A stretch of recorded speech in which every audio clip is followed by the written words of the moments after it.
نے ایک فوجی نے، آن ڈیوٹی فوجی نے دوسرے اپنے ماتحت فوجی کو داڑھی رکھنے پر باقاعدہ اس نے اس کے لیے آرڈر جاری کر دیے اور اس کو جو ہے نا معطل کر دیا. اس بیچارے نے دارالفتہ میں خط لکھا کہ حضرت میں تو آپ کے بیان میں آتا تھا، میں نے آپ کے بیانات سن کے داڑھی کے بارے میں جب میں نے سنا کہ اس قدر ضروری ہے تو میں ڈر گیا، تو میں نے داڑھی رکھ لی. اب مجھے فوج کے اصول کا پتہ نہیں تھا، فوج میں تو اصول ہے کہ داڑھی رکھنے کے لیے پرمیشن لینی پڑتی ہے. میں نے داڑھی رکھ لی. اب وہ جب تھوڑی بڑی ہو گئی تو میرے صاحب جو ہیں اس نے کہا کہ یہ کیا کیا تم نے، جاؤ اس کو صاف کر کے آؤ، نہیں تو تم فارغ ہو، معطل ہو. میں نے کہا داڑھی رکھ لی، اب تو نہیں ہو سکتی، ہے صاف تو نہیں ہو سکتی. انہوں نے آگے سے اس طرح کی بات بولی. میں نے آگے سے بولا، میں نے کہا نوکری ریزائن میں تو نہیں کرتا، تم نے نکالنا ہے تو نکال دو، داڑھی آ گئی ہے، اب داڑھی نہیں کٹے گی، گردن کٹے گی. مفتی صاحب نے باقاعدہ فتویٰ دیا کہ وہ صاحب جو فوجی ہے، جرنل ہے یا کرنل ہے یا جو بلا بھی ہے، وہ اپنا نکاح دوبارہ کرائے، اس کی بیوی گئی اور کلمہ دوبارہ پڑھے. مفتی صاحب کا دارالفتہ کا فتویٰ جب وہاں پہنچا تو فوج کے اندر کھلبلی مچ گئی. سارے مسلمان تو بہرحال سارے مسلمان ہیں، کلمہ پڑھنے والے ہیں، ہمارے بھائی ہیں، اگر کسی کو یہ بات بول دو تو وہ تو بالکل ہل جائے گا، ارے کیا یہ مفتی صاحب نے فتویٰ دے دیا کہ میری بیوی فارغ اور میں دوبارہ کلمہ پڑھوں. وہ تو کانپنے لگ گیا، ادھر پوچھ ادھر پوچھ، اس سے پوچھ اس سے پوچھ. دوسرے دارالفتہ سے رجوع کیا، انہوں نے کہا بھائی فتویٰ تو ٹھیک ہے، آپ کلمہ دوبارہ پڑھو، دوبارہ نکاح کراؤ. وہ تو کچھ اور سوچ رہے تھے، پتہ چلا کہ وہ معاملہ یہ ہو گیا. اس کے بعد اس نے توبہ کی، اس سے معافی مانگی اور اپنا دوبارہ نکاح کرایا اس نے اور دوبارہ اپنا کلمہ. ہم بعض اوقات غیر دانستہ طور پر اپنے منہ سے ایسے کلمات نکال دیتے ہیں کہ ایمان سے فارغ ہو جاتے ہیں. اس لیے کہا کہ دین کے بارے میں زبان مت کھولیں، آپس میں جو کرنا ہے کریں، ماریں لڑیں کچھ بھی کریں، لیکن دین اسلام کے کسی حکم کے بارے میں ایک لفظ بھی منہ سے نہیں نکلنا چاہیے. شرعی سزاؤں کے بارے میں اگر کسی نے کوئی مذاق کا جملہ بھی بولا تو وہ بھی اسلام سے چلا جاتا ہے. جی جیسے زانی کی سزا ہے سنسار کرنا، رجم کرنا، یا اس کے بارے میں کوئی ایسا جملہ بول دیا چھٹی ہو جاتی ہے اس کی. جی تو بہرحال بتلا رہا تھا کہ شریعت کا حکم یہ میرے آپ کے ذمے ماننا فرض ہے. ٹھیک ہے، جب ہم مسلمان ہیں، اسلام میں داخل ہو گئے تو اللہ تعالیٰ فرماتے ادخلوا فی السلم کافہ، پورے اسلام میں داخل ہو جاؤ، یعنی ہر بات اسلام کی مانو، حکم کی مانو.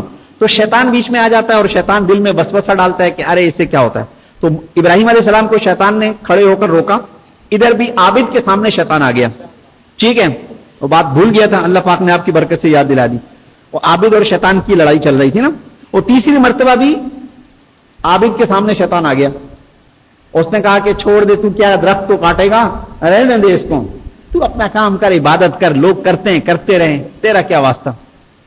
اس نے پھر اس کو پکڑا اور ایسے گھما کے زمین پہ گرا دیا، وہ پڑا ہوا ہے. عابد صاحب پھر اوپر بیٹھ گئے.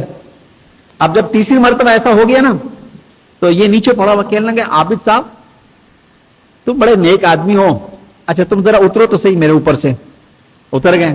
کہا اچھا بات سنو، ایک بات ہے، تم غریب آدمی ہو، تمہارا کوئی روزگار بھی نہیں ہے، تمہارا کوئی بزنس بھی نہیں ہے، تمہارا کوئی کام دھندا بھی نہیں ہے، تم مقروض بھی بہت ہو گئے ہو، تو میں تمہیں کوئی ایسی صورت بتاؤں کہ تمہارا قرضہ اتر جائے، تمہارے پاس کچھ مال بھی آ جائے.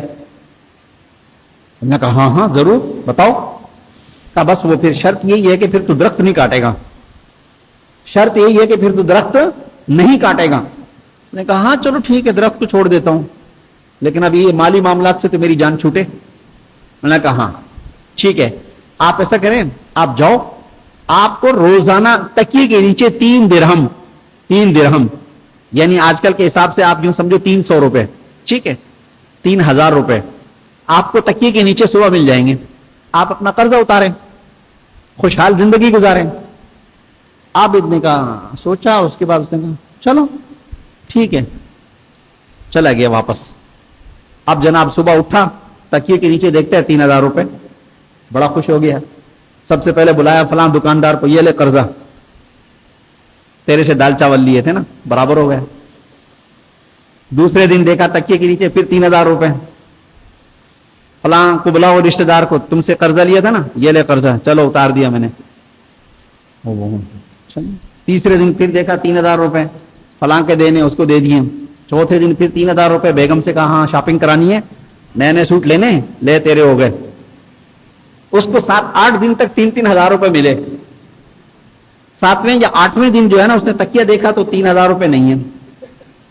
پھر ادھر سے دیکھا تکیے کو نہیں ہے، تکیے کو اٹھا کے جھاڑا اس نے، 3,000 روپے نہیں ہے.